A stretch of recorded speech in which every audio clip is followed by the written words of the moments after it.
You could actually be a bad thought junkie.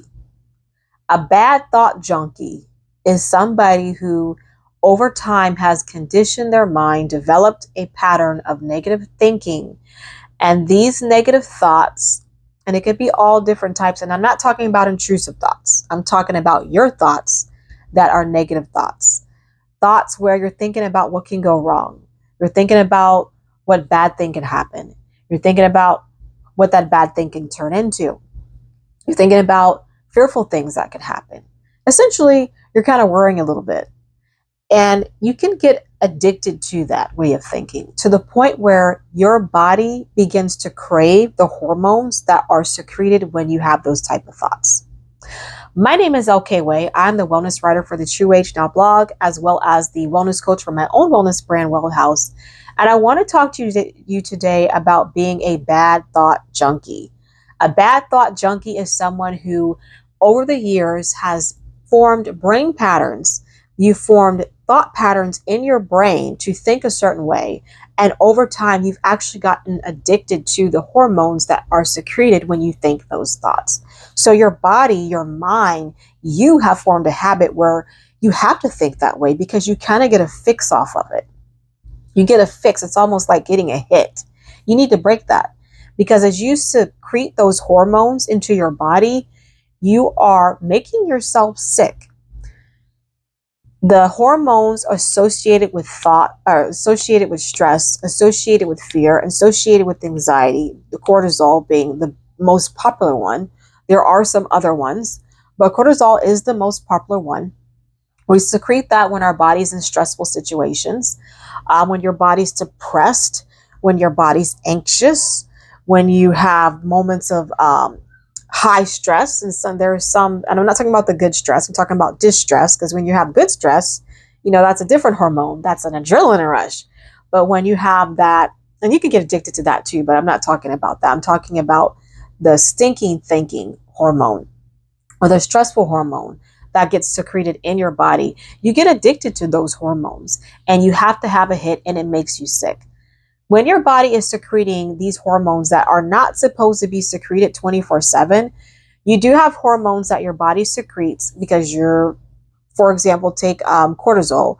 When you're in a fight or flight situation or a real emergency and you secrete cortisol, it's supposed to do that. It's doing that to prepare your body for bracing for impact, preparing you for a real emergency.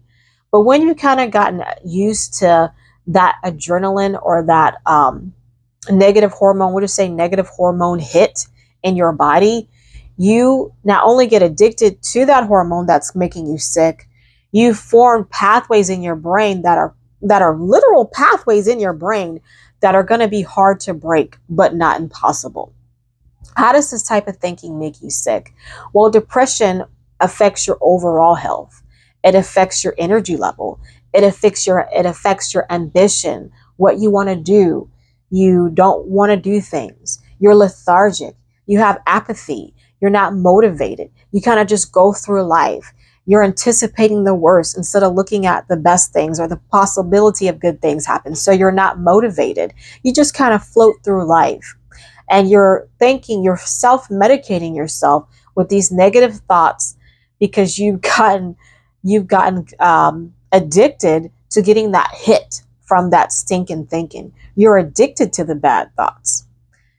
So how do you stop the addiction? You have to reroute, change the brain patterns that you have formed in your mind. You have to break those because your thoughts are used to going a certain way and you're going to have to change them to where they don't go that way. You have to reroute the patterns that you formed in your brain. Now, there's a couple of ways to go about doing that, but one of the ways I want to talk about first is fasting. You need to go on a fast. On my channel, you're always going to hear me talk about soul, spirit, and body. So one of the things that you need to do is you need to go on a fast. Now, I'm not talking about a 40-day fast or even a 3-day fast.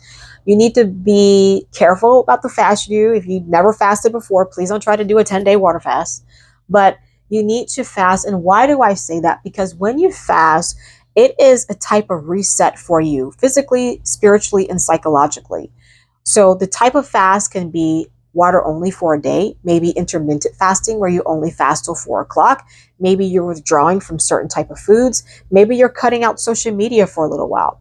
But what it does is it kind of, excuse me, I'm sorry, it takes a lot of clutter out of your life so you can focus on the task at hand. And what is the task at hand? The task at hand is changing the way you respond to what is happening around you. A professional term for it is CBT. It's called cognitive behavior therapy. It's used a lot where you help people change their thought patterns, and in turn they change their behavior, and in turn you have basically a different outcome. You're doing things differently than you were before, but it starts with your thoughts, which influence your behavior, and then now you have a different outcome. And I do believe in CBT. It is effective. It does help. I would start with the fast first. And then what I would start off with is I would start off with every day. First of all, you need to take a note of things in your life that are good. Things in your life that are good. You need to sit down and make a list of 10 to 20 things in your life that are good.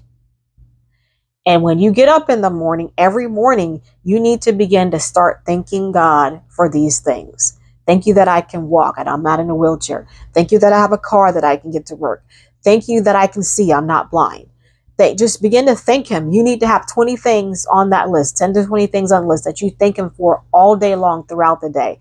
Me personally, I would advise to not even, if this is something that if you're a junkie, like how I'm saying, I personally feel that you should do it like 3 to 4 times a day. Pull out your list when you first wake up in the morning, maybe a couple hours before lunch, at lunch, and before you go to bed, and read that list and begin to thank God for what you have. Because what's happening here, you're shifting your focus and you're changing your mind from automatically going to all the things that you typically get upset about, that you typically complain about throughout the day.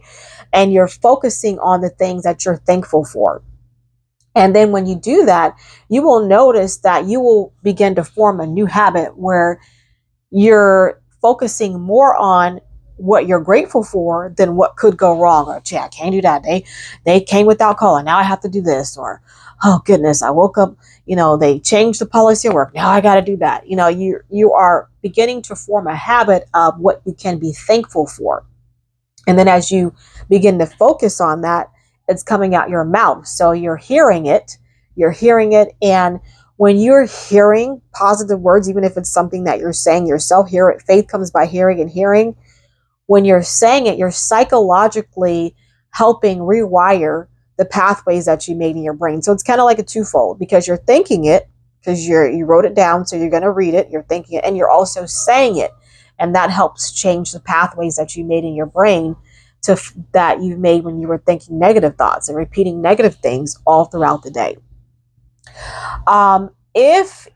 And I'm going to finish up with this.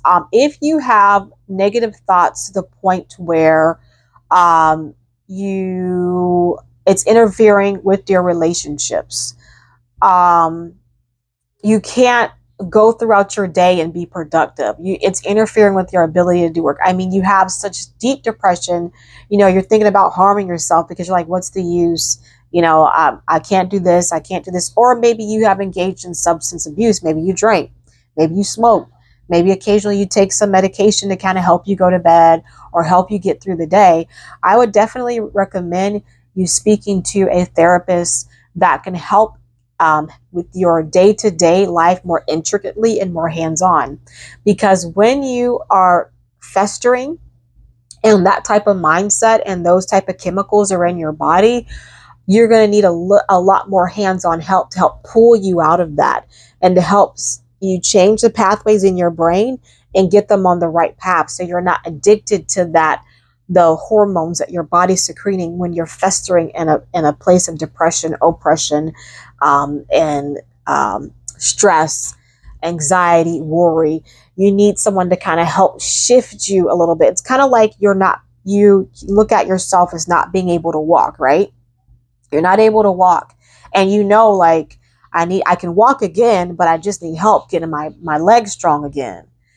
But you're going to need some help. You either going to need some crutches, and if you need a crutch to help you get stronger. You can use that crutch, then what I just told you on my channel should be good enough. But if you need more help, you need somebody to actually hold on to this arm, hold on to that arm, help you work your legs, tell you how to work the legs, then you're going to need someone that can work closely with you to help you, because your brain waves are not brain waves, I'm sorry, the pathways in your brain run deep.